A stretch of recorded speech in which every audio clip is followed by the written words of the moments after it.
Assalamualaikum warahmatullahi wabarakatuh. Bertemu lagi dengan Fisika kali ini. Di Fisika kali ini kita akan membahas contoh-contoh soal lanjutan ya dari materi hukum termodinamika. Nah, silakan dibuka modulnya atau LKS-nya. Penilaian harian bab 1, kita akan mencoba mengerjakan bersama-sama nomor 6 ya.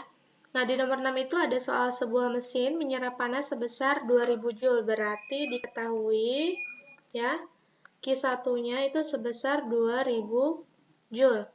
Kemudian dari suatu reservoir tinggi dan membuangnya sebesar 1200 pada reservoir suhu rendah. Berarti ini Q1, berarti ini Q2 sama dengan 1200 Joule. Yang ditanya adalah efisiensi ya, Nah, ini kalau kita lihat di pilihan ganda kan satuannya persen ya. Dalam satuan persen. Nah, kita tinggal jawab pakai rumus mencari efisiensi pada mesin kalor jika diketahuinya adalah Q-nya. Nah, rumusnya yaitu adalah N sama dengan usaha dibagi dengan Q1-nya dikali 100% karena satuannya dalam bentuk persen ya. Nah, usahanya dari mana kita dapat? Usahanya kita dapat bisa pakai rumus dari Q1 dan Q2 ini. Berarti untuk mencari W sama dengan Q1 dikurang Q2. Q1-nya berapa? 2000 dikurang 1200. Berarti untuk W-nya itu adalah sebesar 800 Joule. Ya. Jadi tinggal kita masukkan 800 dibagi dengan 2000. Ya. Bisa kita coret. Berarti 8 dibagi 20 yaitu ini dikali 100% ya. Dengan 0,4 dikali dengan 100%. Berarti hasilnya adalah 40% ya. Jadi efisiensi pada mesin ini sebesar 40%. Oke. Kita lanjut ke contoh soal yang selanjutnya yaitu nomor 8. Nah, di nomor 8 ini sama masih ada mesin Carnot, dia bekerja pada suhu tinggi 600 K. Berarti diketahui Q1-nya ya, karena pada suhu tinggi itu biasanya kalornya menyerap ya, sebesar 600 Kelvin. Kemudian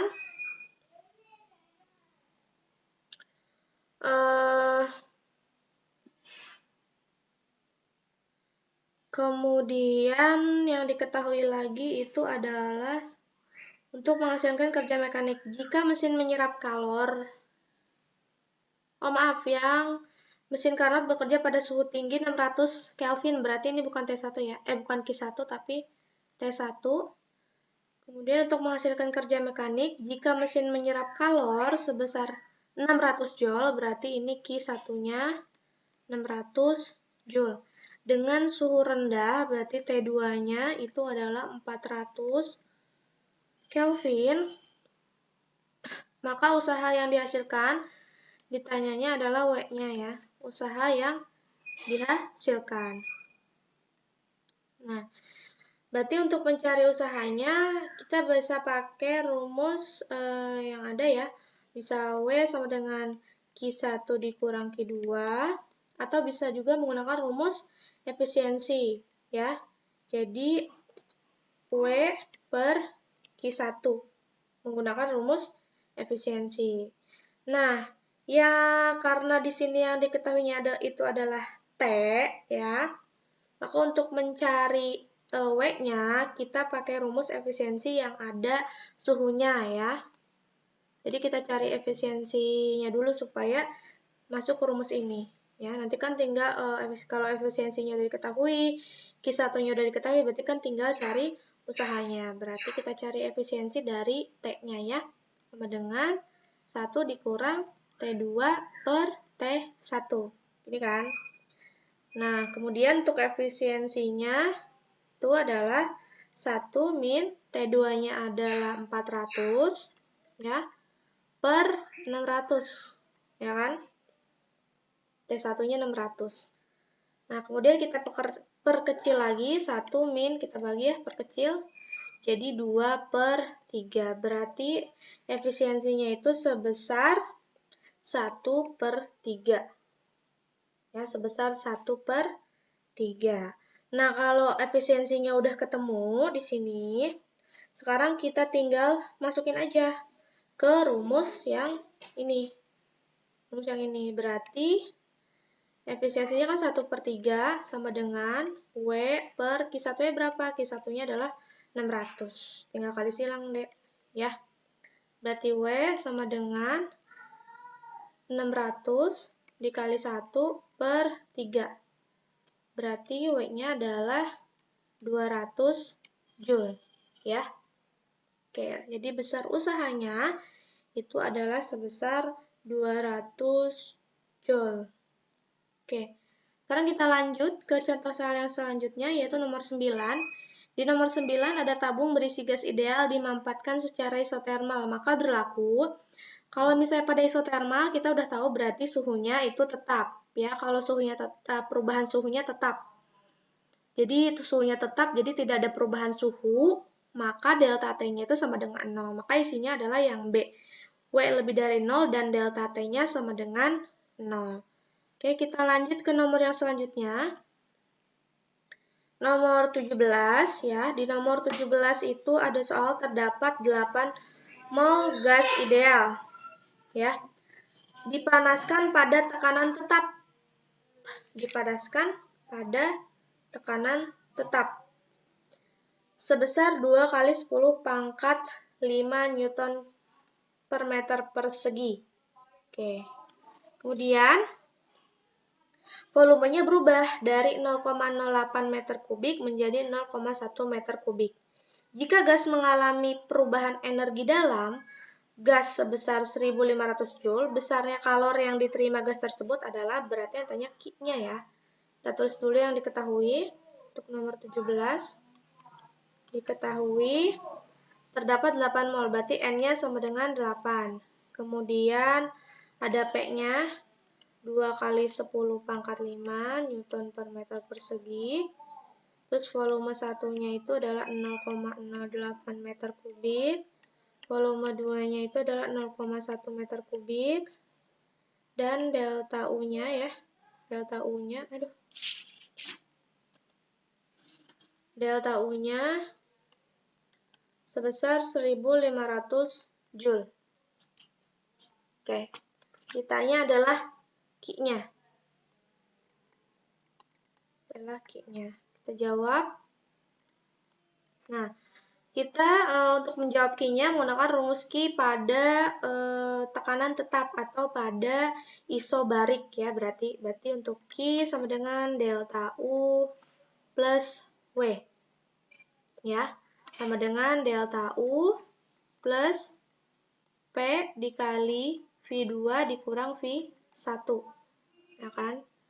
Jadi delta U-nya ini adalah 1500 ditambah 2 kali 10 pangkat 5 dikali 0,1 dikurang 0,08. Oke. Berarti kita tinggal operasikan 1500 ditambah ini jadi 0,02 dikali 2 kali 10 pangkat 5. Oke, berarti 1500 ditambah 4000 sama dengan 5500 Joule. Jadi kalor yang diterima gas itu adalah sebesar 5500 Joule. Oke, kita lanjut ke contoh soal yang selanjutnya. Di situ ada nomor 18.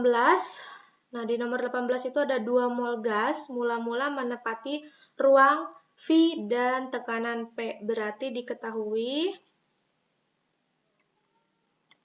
bahwa V1-nya itu adalah V dan P1-nya itu adalah P. Nah, gas tersebut dimanfaatkan secara isotermal pada suhu 220 derajat Celcius. Berarti isotermal T-nya tetap ya. Tidak ada perubahan suhu. Berarti 227 derajat Celcius kita ubah ke Kelvin ya. Jadi 500 Kelvin. Nah, kemudian apa lagi yang terakhir? Udah ya. Sehingga volume akhir gas menjadi sepertiga dari volume awalnya. Oh, volume akhir berarti V2-nya ya, itu adalah sepertiga volume awalnya. Jadi sepertiga volume awalnya, atau sepertiga V. Tekanan gas pada keadaan akhir adalah, berarti ditanya itu adalah P. Ditanya adalah P2-nya. Ya, kita jawab. Nah, untuk mencari tekanan pada keadaan akhirnya, tekanan akhir, ini secara isotermal. Berarti kita cari rumus yang ada di isotermal pada saat suhunya tetap. Ya, itu adalah P1 dikali V1 sama dengan P2 dikali V2. P1-nya kan berarti P, kemudian dikali V1-nya adalah V, sama dengan P2-nya yang ditanyakan. Kemudian V2-nya itu adalah sepertiga dari V-nya. Ya. Nah, kemudian kalau udah kayak gini, karena P2 ditanyakan, kita tinggal pindahkan sepertiga V-nya. Nah, ini dipindahkan jangan jadi bagi ya. Maka ini bisa kita coret V-nya, bisa kita coret. Nah, V-nya habis ya, jadi tinggal P dikali 3/1 sama dengan P2. Berarti P2 itu sama dengan 3P. Oke ya. Jadi untuk tekanan keadaan gas akhirnya adalah sebesar 3P ya. Oke, mungkin cukup sekian untuk pembahasan soal lanjutan ini. Selebihnya bisa kalian pelajari sendiri ya, bisa kalian coba-coba sendiri. Karena ada beberapa yang udah dibahas ya, kan sama Ibu ya. Jadi untuk selebihnya bisa kalian kerjakan sendiri buat berlatih. Terima kasih sudah menonton video ini. Jangan lupa like, atau kalau misalnya ada yang mau tanyakan boleh lewat WA ya. Assalamualaikum warahmatullahi wabarakatuh.